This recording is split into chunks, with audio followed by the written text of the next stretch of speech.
за паркет. Да, полиуретан. Изобщо да не го облепваме директно върху стереопора. Или някаква боичка отдолу. Славичък ще е според мен. Аз Не, трябва да ти облепване. С такъв си обличам тия, само че нали с стъклопласт. И тоя лак. Да. Ама с четката? Не го пръскаш? Не, с гъбичка. Четка като гъбичка, дето са. И ми се струва, че ще е слабичко, ако е само на... Трябва да облепем. Трябва да облепем, защото на това е единствената му структурна стабилност е лепенката. То няма ни карбон. Има карбон малко. Има, това е за да не се прекършат крилата, но иначе при удар ще се изрони всичко.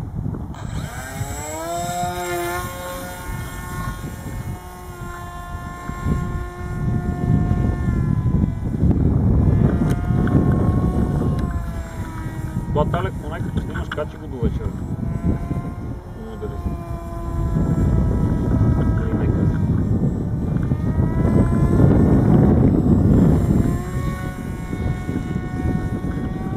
Ти още на същата батерия ли си?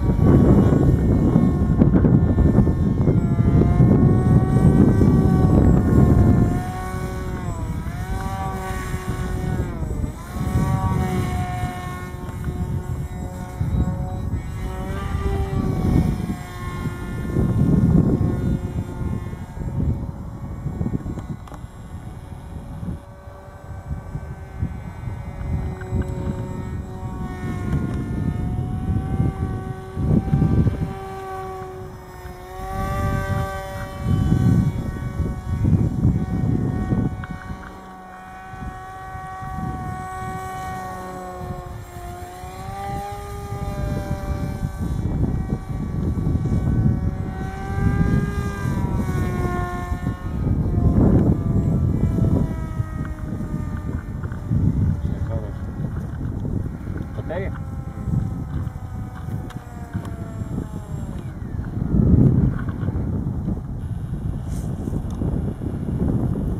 Мазно каца. Единственото крило, което каца мазно.